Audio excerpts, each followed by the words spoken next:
This podcast is brought to you by the Prospect Research Institute, where researchers come to learn, innovate, and connect.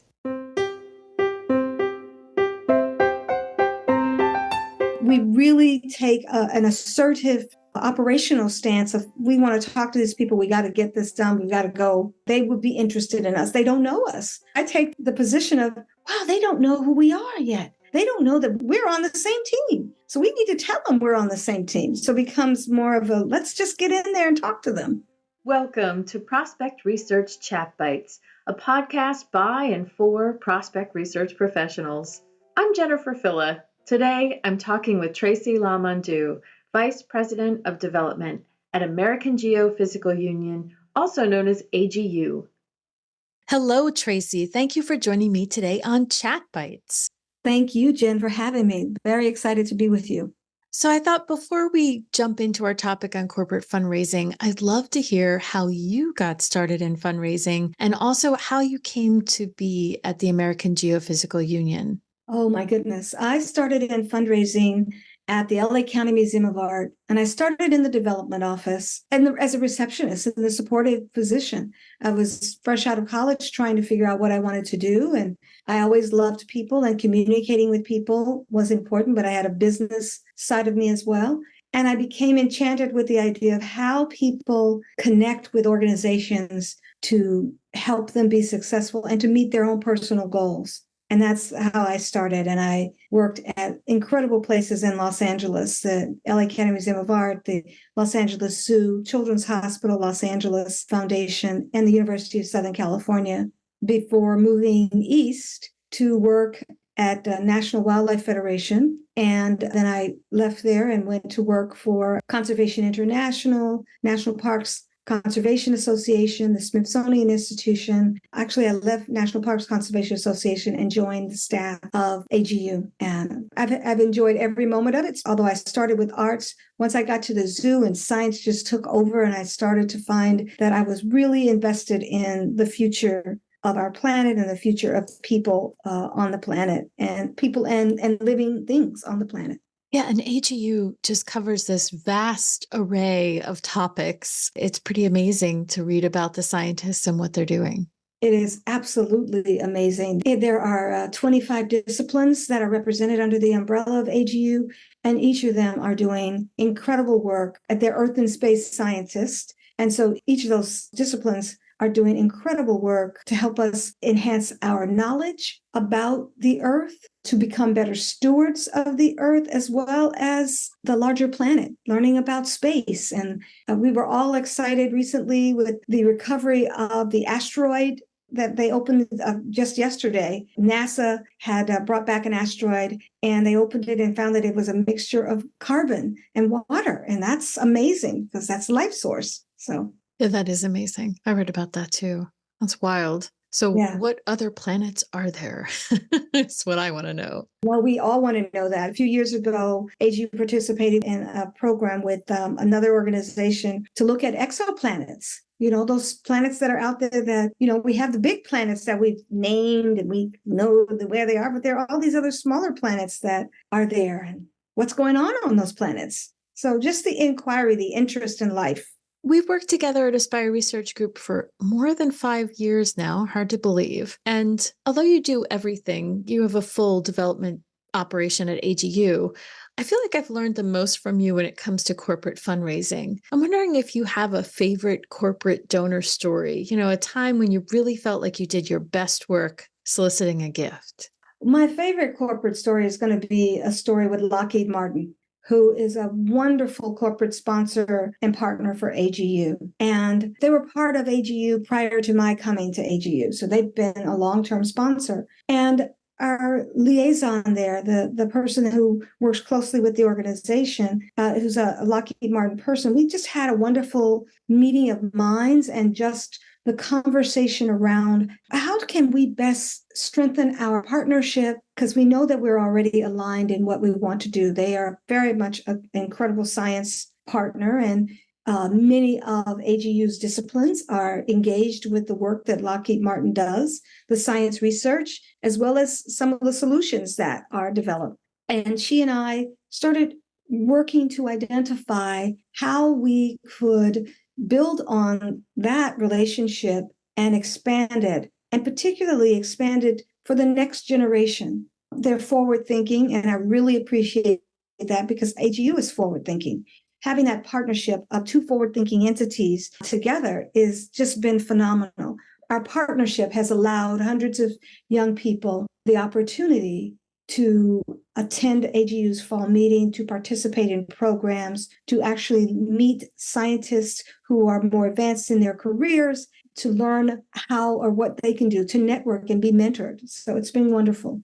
Well, I love how you answered that because I asked about this is, research for me, like soliciting a gift. I'm using these kinds of words. And all you talked about was the relationship and how you were able to have a conversation that really grew the relationship that existed, as opposed to talking about money specifically. That's fantastic. When you're talking to someone, whether it's an individual, foundation, or corporation, it's really about the relationship and the trust that one has with each other, that we must have trust and respect and find that true alignment and build the relationship over time. We live in a very fast-paced world. We use the internet. We can type in and get an answer tomorrow. But when you are really committed to doing something long-term, and that is going to make a difference, that will be transformative in someone's life, then you're building a relationship to do just that. That's great. So let's take it back to the mechanics, I guess, of it. I'm curious what it was like the first time you ever used a profile or other research from a prospect researcher. How did that work, and what is it like for you now? Wow, my goodness. The first time I ever used research, it was a journey into the life of an individual or the work of a corporation to see what they had been doing. And it was actually quite wonderful because you learn about entities and individuals through that research that helps you determine whether or not there really is an alignment or a possible alignment. And it helps you to create your strategy, developing a strategy of how will we approach this situation or this entity. What type of conversation should we have? What are the questions that I need to have answered, and what are the questions that I need to be prepared to answer? So it becomes a two-way dialogue, right? So you have to make certain that you're prepared to answer the questions they will ask, and that you have questions that are meaningful, that will help guide you and how you both partner to construct an opportunity. Right now, it's still discovery. It's still fabulous. It's so amazing to learn about a company and what their goals are and where they're headed. And then when you meet and talk to someone at that company, or you meet an individual, and you learn more than you can find in research. Research is great and you have to have it. Then the research supports the conversation that goes deeper. Right. You're doing the primary research. You're actually talking to these people. Yes, yes. And it's so interesting because, Lockheed Martin, a good example, huge company. So Mhm. we found that working with you, it can be daunting to try to look at a company that's multinational, for example, and try to figure out, well, where might there be alignment and what pieces, we can't write a book, what pieces of information should we include for you? Can you talk a little bit about the format of information and how you consume it to pull together that cultivation strategy? What's that like? Wow, that's a very good question. How I use that information that you pull together for me, the strategy behind it is to sometimes we dig a little deeper, but initially we look to see what are they doing for their communities, the communities in which they work. How are they using their work to engage beyond just their specific corporate identity? How does that identity translate to others who might be interested? So I look there. And then who are the decision makers? Who's actually deciding, and how are they deciding? You don't know how they're deciding until you have the conversation, but what are they giving to? What are they supporting? When you look at a corporation, they're doing their traditional things. They're doing great with their earnings. They have shares. They're providing their shareholders with great returns, but they're also managing a public image for that corporation. So how do they manage that public image? Where do they make gifts? What type of gifts are they interested in making? What's their history? So, we do a lot of investigative work, and then we determine where might we fit within what we've seen that they've done in the past. So it sounds like you really value sort of the 30,000-foot view with enough information around your specific areas of interest. And I know we try to include a lot of hyperlinks because we're not exactly sure where you want to dig. And that gives you a quick leap, I hope, to It go and does. do that. It does. So we start at 30,000 feet. And then, yes, the hyperlinks that you give us, we read through them. And that leads us to sometimes we're both doing, you've done the big level of investigation, and then we're doing the level of investigation that we can find who we need to really, really want to connect to. Now, and I won't dismiss the fact that you provide us with the leadership information and the organizational structure that helps us, so those links are really a deeper dive into the structure that you've already identified for us. I think one of the things that I value most about working with you is that we know that the information doesn't go to waste, so to speak. What we're talking about sounds like a lot of time. Like, we do all this work, then you go ahead and do all this investigative work, and then you reach out to build a relationship. But truth is, you make those connections. You have the scientists, you have the work going on. It astounds me. Once you provide us with the information, then we sit down and do some analysis and read through things. And then we become very proactive in trying to engage the people or the company. We really take an assertive operational stance of, we want to talk to these people. We got to get this done. We got to go. They would be interested in us. They don't know us. I take the position of, wow, they don't know who we are yet. They don't know that we're on the same team. So we need to tell them we're on the same team. So it becomes more of a, let's just get in there and talk to them. That's wonderful. I love that perspective. Before I let you go, I'm wondering if you have any recommendations for frontline fundraisers or prospect researchers to learn more about corporate fundraising. Thank you. I would say that for fundraisers, not to be afraid.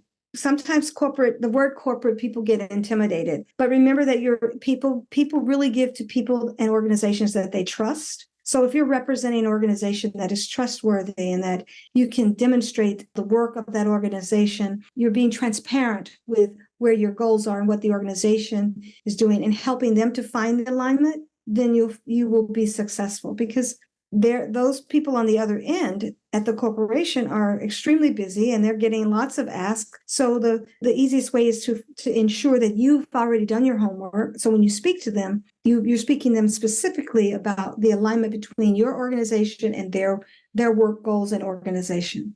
Wonderful. Yeah, thank you so much for sharing. I really appreciate it. Thank you for asking. This was a joy to speak with you always, and I look forward to us continuing to work together.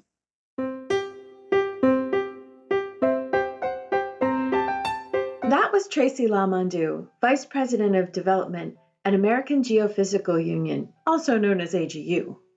Corporations are not as philanthropic as individuals overall, but they still represent important philanthropic partnerships for so many organizations. And of course, they're made up of individuals too, who can become great donors to your organization.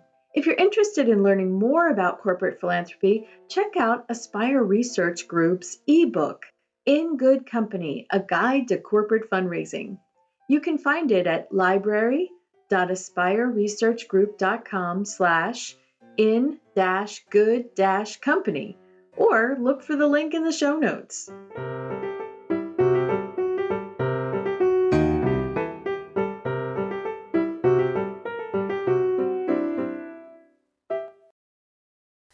Hey there! If you enjoyed this member interview, you have to come check out the Prospect Research Institute's learning community. It's a membership community with incredible people, great discussions, and comprehensive courses. Check it out at member.prospectresearchinstitute.org. I'd love to have you join me as a member. I'll see you there.